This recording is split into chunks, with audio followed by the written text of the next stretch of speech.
ಭಾರತೀಯ ಜನತಾ ಪಾರ್ಟಿ ಇದನ್ನ ಹೋರಾಟ ಮಾಡಿದ್ರು ಅಂತ ಹೇಳಿಲ್ಲ. So even today the stand of Bharatiya Janata Party is clear. Honorable Chief Minister of Karnataka and their family members are involved in this Moda scandal. ಅವ್ರ ಮೇಲೆ FIR ಕೂಡ ರಿಜಿಸ್ಟರ್ ಆಗಿದೆ.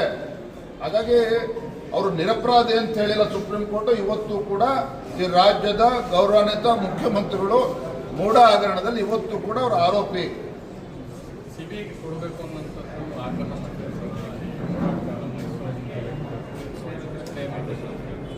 ಖಂಡಿತ ಈ ವಿಚಾರ CBI ಹೋಗ್ತಕ್ಕಂಥ ಬಹಳ ಮಹತ್ವವಾಗಿರ್ತಕ್ಕಂಥ ಪ್ರಕರಣನೇ. ಯಾಕೆಂದರೆ ಇದು ಒಂದು ಕಡೆ 14 ನಿವೇಶನಗಳು ಮುಖ್ಯಮಂತ್ರಿ ಕುಟುಂಬದ ಸಂಬಂಧಪಟ್ಟಿದ್ದಾದರೆ 5,000 ಕೋಟಿಗೂ ಬೆಲೆ ಬಾಳ್ತಕ್ಕಂಥ ನಿವೇಶನಗಳು ಹಾದಿಲಿ ಬೀದಿ ಹೋಗ್ತಕ್ಕಂಥ ರಿಯಲ್ ಎಸ್ಟೇಟ್ ಏಜೆಂಟ್ಗಳು ಮುಖೇನ ಇವತ್ತು ಮಾರಾಟ ಆಗಿರ್ತಕ್ಕಂಥದ್ದು ಕೂಡ ಕಂಡು ಬಂದಿದೆ. ಅದರಲ್ಲಿ ನಿಜವಾಗ್ಲೂ ಕೂಡ CBI ಹೋಗ್ತಕ್ಕಂಥ ಪ್ರಕರಣನೇ. ಸರ್, ಧರ್ಮಸ್ಥಳ ವಿಚಾರಕ್ಕೆ ಏನು ಹೇಳ್ತೀರಿ ಸರ್? ಅಲ್ಲಿ ಹೋಗಿ ಪ್ರೊಟೆಸ್ಟ್ ಮಾಡೋದು, SIT ತನಿಖೆ ವಹಿಸಿದ ಮೇಲೂ ಕೂಡ ಕೆಲವರು ಹೋಗಿ ಧರ್ಮಸ್ಥಳಕ್ಕೆ ಮುನ್ನುಗ್ಗಿ ಹಾಕುವಂಥ ಪ್ರಯತ್ನ ಮಾಡ್ತಾ ಇರೋದ್ರ ಬಗ್ಗೆ ನಾನು ಮೊನ್ನೆನೂ ಕೂಡ ಸ್ಪಷ್ಟಪಡಿಸಿದ್ದೇನೆ. ರಾಜ್ಯ ಸರ್ಕಾರ ಇವತ್ತು SITಯನ್ನ ಏನು ಫಾರ್ಮ್ ಮಾಡಿದೆ, SIT ಘಟನೆಯನ್ನು ಮಾಡಿದ್ದಾರೆ. ಇದು ಶೀಘ್ರದಲ್ಲಿ ತನಿಖೆ ಆಗಬೇಕು, ಪಾರದರ್ಶಕವಾಗಿ ತನಿಖೆ ಆಗಿ ಸತ್ಯಾಂಶ ಹೊರ ಬರಬೇಕು ಅಂತಕ್ಕಂಥದ್ದು ಎಲ್ಲರದ್ದು ಕೂಡ ಆಶಯ ಆಗಿದೆ. ಆದರೆ ಈ ವಿಚಾರವನ್ನು ಇಟ್ಕೊಂಡು ಅಲ್ಲಿ ವಾತಾವರಣ ಹಾಳು ಮಾಡ್ತಕ್ಕಂಥ ಅಥವಾ ಅಲ್ಲಿ ವ್ಯವಸ್ಥೆನ ಹಾಳುಪಡಿಸ್ತಕ್ಕಂಥ ಮತ್ತು ಅಪಪ್ರಚಾರ ಮಾಡ್ತಕ್ಕಂಥದ್ದನ್ನು ತಡೆಬೇಕು ಸರ್ಕಾರ. ಅದನ್ನು ಕೂಡ ಗಮನಿಸಬೇಕು.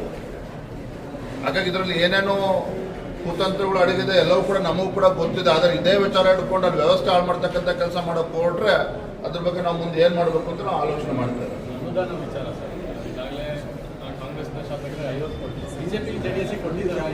ಬಹಳ 50 ಕೋಟಿ ಅವ್ರಿಗೂ ಕೊಟ್ಟಿಲ್ಲ. ಇನ್ನು ನಿವೇಶನ ಪ್ರಾರಂಭ ಆಗ್ತಾ ಇದೆ.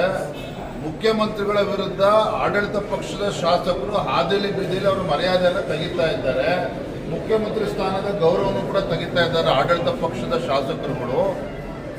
ಅಧಿವೇಶನ ಸುಸೂತ್ರವಾಗಿ ಆಗಬೇಕು ಅಂತ ಪಾಪ ಮುಖ್ಯಮಂತ್ರಿಗಳು 50 ಕೋಟಿ ಘೋಷಣೆ ಮಾಡಿದ್ದಾರೆ. 50 ಕೋಟಿ ಅವ್ರು ಜಮಾ ಆಗಿಲ್ಲ, ಶಾಸಕರಿಗೆ ಬಂದಿಲ್ಲ. ಅದು ಇನ್ನೂ ಕೂಡ ಅಭಿವೃದ್ಧಿ ಏನು ಮಾಡಬೇಕು ಅಂತ ಇನ್ನೂ ಕೂಡ ತೀರ್ಮಾನ ಆಗಿಲ್ಲ. ಇದು ಎಲ್ಲೋ ಒಂದು ಕಡೆ ಈಗ ತಪ್ಪಿಸ್ಕೊಳ್ಳೋ ಒಂದು ಕುತಂತ್ರವು ಷಡ್ಯಂತ್ರನೂ ಕೂಡ ಇರ್ಬೋದು ಇದರಲ್ಲಿ.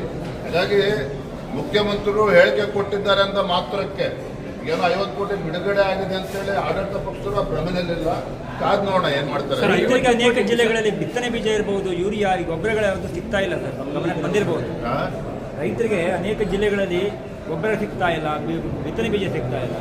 ನೋಡಿ, ರಾಜ್ಯ ಸರ್ಕಾರ ಆಗಲಿ, ಮುಖ್ಯಮಂತ್ರಿಗಳಾಗಲಿ, ಕೃಷಿ ಸಚಿವರಾಗಲಿ, ಜಿಲ್ಲಾ ಉಸ್ತುವಾರಿ ಸಚಿವರಾಗಲಿ ಇದ್ರ ಬಗ್ಗೆ ತಲೆ ಕೆಡಿಸ್ಕೊಂಡಿಲ್ಲ. ನಾನು ಮೊನ್ನೆ ಬಂದನ ಈ ವಿಚಾರವಾಗಿ ಗುಲ್ಬರ್ಗದಲ್ಲೂ ಕೂಡ ಇದ್ರ ಬಗ್ಗೆ ಚರ್ಚೆ ಮಾಡಿದ್ದೇನೆ.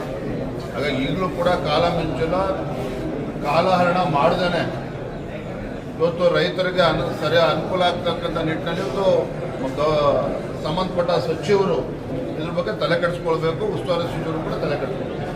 ಈ ವಿಡಿಯೋ ನಿಮಗೆ ಇಷ್ಟವಾದಲ್ಲಿ ಲೈಕ್ ಮಾಡಿ, ಶೇರ್ ಮಾಡಿ, ಸಬ್ಸ್ಕ್ರೈಬ್ ಮಾಡಿ.